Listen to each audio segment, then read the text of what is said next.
Welcome to July 4th at the White House. Joe and I are so grateful to be here with all of you. Hey, buddy. Welcome to your house, the White House.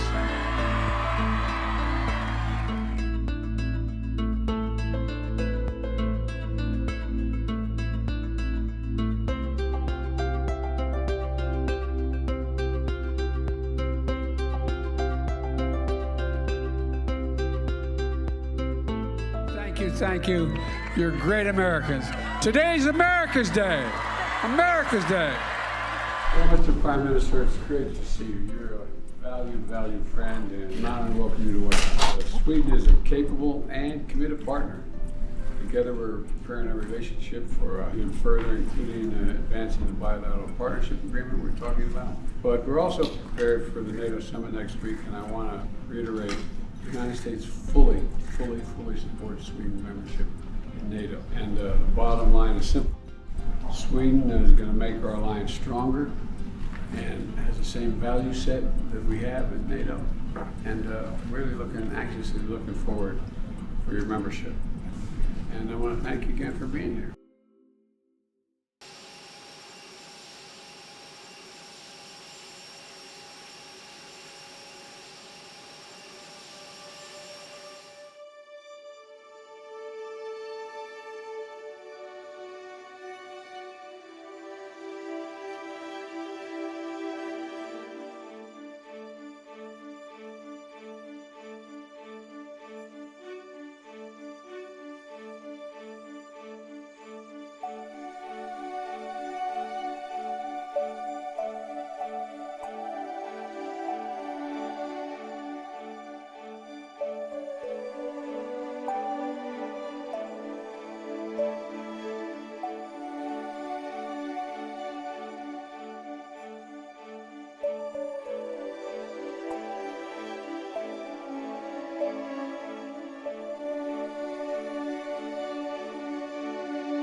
The past few months, my administration has cracked down on junk fees across different industries: banking, hotels, concerts, tickets, airlines, cable, internet.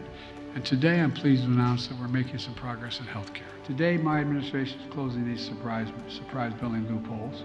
Evading the law and playing games to charge patients outrageous prices has to end. It has to end.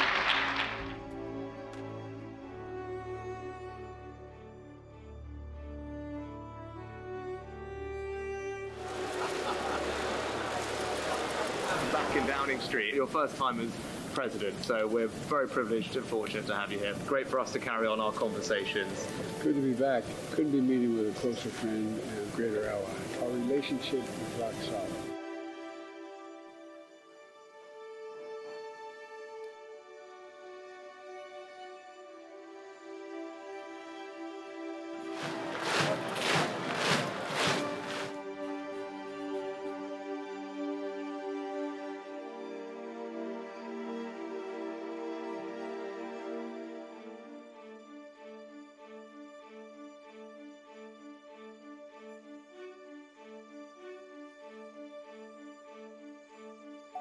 This is symbolic event, symbolic, but also at the same time, this is a great opportunity to take the bold decisions. Your participation, your attention is extremely important in this field of geopolitical uncertainty.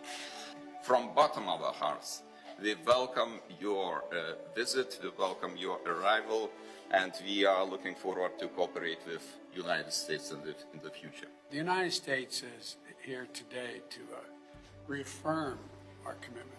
We go back a long way. I want to thank you, Mr. President, for hosting this historic summit. I look forward to our conversation today and to continuing to stand with you and all the people of Lithuania for a simple reason: shared values. We have the same value set. It's important. That's what NATO is all about. That's what the Transatlantic Alliance is about. Nothing happens here that doesn't affect us, so we're all in it.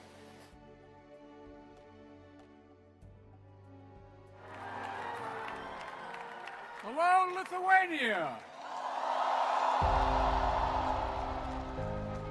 It's good to be back in Vilnius, a nation and a region that knows better than anyone the transformational power of freedom. Now,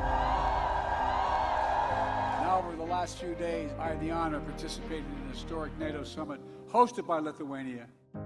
President Biden, welcome to the NATO Summit, and many, many thanks for your strong leadership making this alliance united and even stronger. NATO is stronger, more energized, and yes, more united than ever in its history. When Putin and his craven lust for land and power unleashed his brutal war on Ukraine, he was betting NATO would break apart. He was betting NATO would break. He thought our unity would shatter at the first testing. He thought democratic leaders would be weak, but he thought wrong. It's going to take all of us standing together to defend our people and our territory. Beyond all the rest, bound by democratic values to make us strong, and by our sacred oath that an attack against one is an attack against all, because each member of NATO knows that the strength of our people and the power of our unity cannot be denied. The decisions we make now are going to determine the course of the history for the next 4, 5, 6 decades. It's good to be back in Finland. We've been a great partner, great allies, and Finland and the United States, I think, are stronger together. And I really mean that. It's a different era. Reminder that the nations around the table are not only share common history, but we share common challenges. And the vision for the world that we all share, and I think is one that's more free, more secure, and opportunities made available for all. It was very touching to feel the unity between allies. And I think it was greatly created by you. Mr. President, at this critical moment in history, this inflection point, the world is watching to see, will we do the hard work that matters to forge a better future? Will we stand together? Will we stand with one another? Will we stay committed to our course? This week, Finland, the United States, and our allies and partners said a resounding, loud yes. Yes, we'll step up. Yes, we'll stand together. And yes, we'll keep working toward a stronger, safer, and more secure world. My impressions from the beginning were what great courage these young people had. This is an historical moment, and I'm just very delighted that the President did what I don't know has ever been done before. Invite young workers right here into the White House to talk about how we can work together.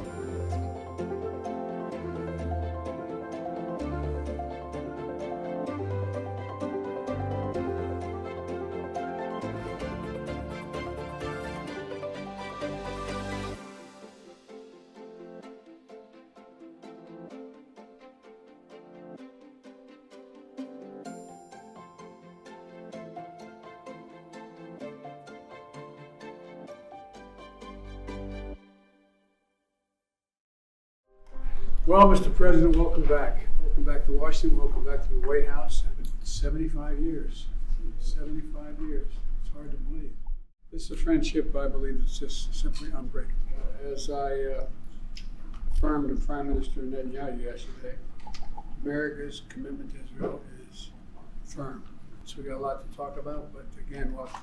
2 years ago, I signed an executive order to create this council to increase competition and lower costs for American households. For example, we made hearing aids available over the counter as little as $200 a pair instead of thousands of dollars, and capped the price of insulin, and thus saving folks hundreds of thousands of dollars over time. We're taking aim at non-compete clauses, which prevent 30 million Americans, from security guards to retail workers, from getting jobs in the same field. And there's no rationale for that. It's not like they have trade secrets. And we're cracking down on junk fees across industries, including banking, concert, airlines, and junk health insurance plans. Folks are tired of being played for suckers. It's about basic fairness. Hello, my name is Steiner. Welcome to my shipyard. I love to build ships, and I have 1,500 smiling workers here, thanks to the government and you. What I saw today is overwhelming continued belief that maybe we can do all this. Maybe we can be the leading manufacturer in the world. Maybe we can be the leading power in moving clean energy in the world, not just the United States. Maybe we can generate jobs for hard-working people. And what we're about to do is we're about to get to the point by 2035 where all the electricity generated in America is done by clean energy. You saw these workers here. These are skilled workers. To be a union electrician, to be a union mechanic, it takes 4 to 5 years of apprenticeship to do it. They work like hell. They're the best in the world. Wall Street didn't build the middle class. Unions built the middle class. The middle class built America. That's what this is all about. We're the most talented people in America, in the world, right here.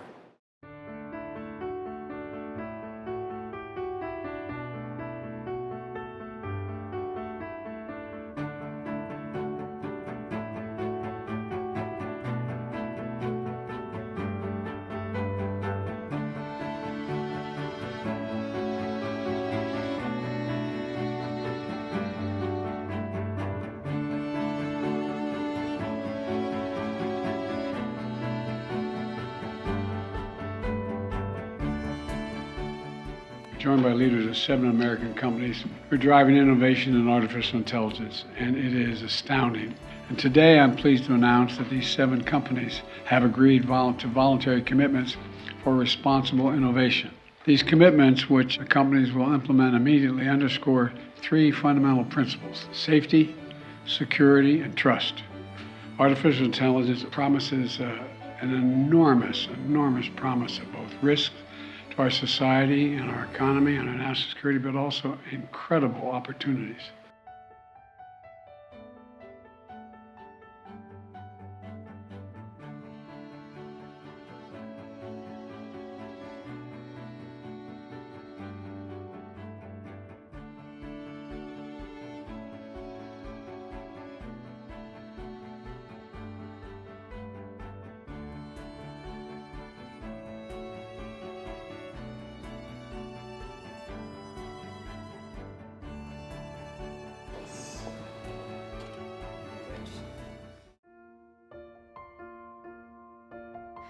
Today we gather to remember our history. When I sat with my family on the night of terror, when Emmett Till, our beloved Bobo, was taken from us, back then in the darkness, I could never imagine a moment like this. Today we join together as I sign a proclamation designating Emmett Till and Mamie Till-Mobley National Monument in both Illinois and the Mississippi. At a time when there are those who seek to ban books, bury history, we're making it clear, crystal clear. Silence is complicity. For only with truth comes healing, justice, repair, and another step forward. Imagine the courage it took to say, let them see. The courage. It's now my honor to sign this proclamation in memory of Emmett Till and Miss Mamie Till-Mobley. This is what America means to me. Promises made, promises kept.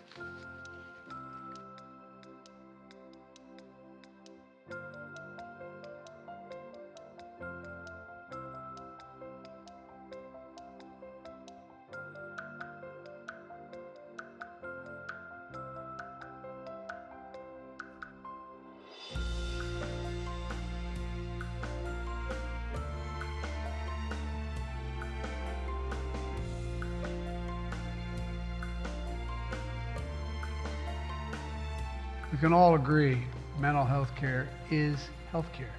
It is health care.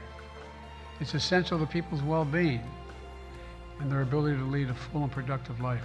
I don't know what the difference between breaking your arm and having a mental breakdown is. It's health. There's no distinction. It's health.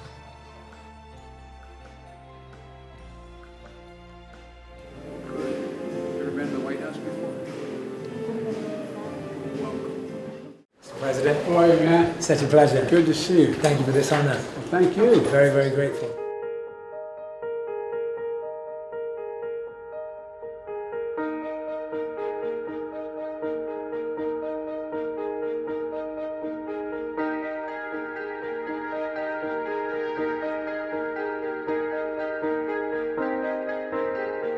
is important for people. I really mean it. Thank you. Thank you. It means the world coming from you, and I look forward to many more conversations. Thank you. Thank you.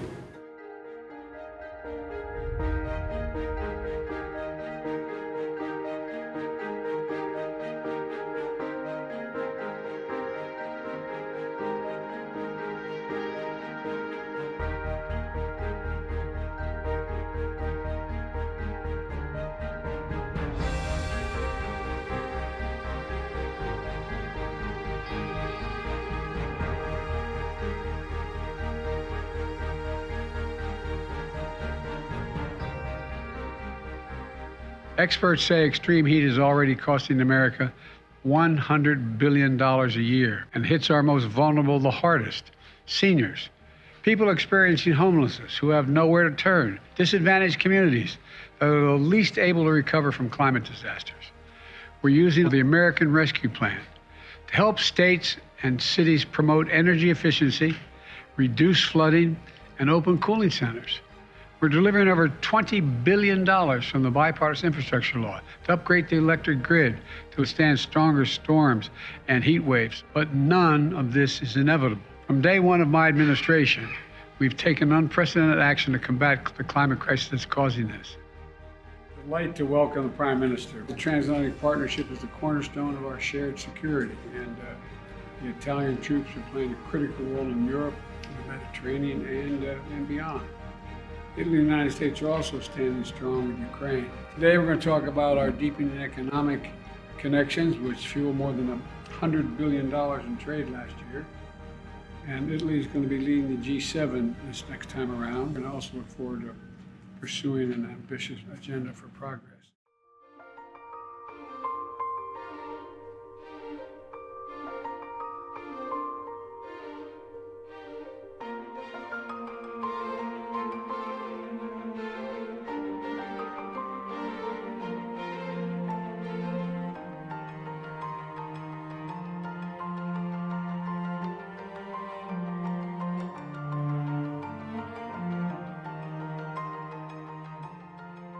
This executive order dictates that those agencies have to prioritize domestic manufacturing when it comes time to bring those inventions to market. You can't go abroad, they have to look here. Who can do it here? And we're just beginning to enforce it. Folks, we're not just making things in America, we're also buying American. I announced new standards to require construction materials used in federal infrastructure projects to be made in America. Lumber, glass, drywall, fiber optic cables, and more. Every federal infrastructure project will be built by American workers, using American products, creating American jobs. We're signing the executive order, federal research and development and support of domestic manufacturing in the United States, which means more jobs.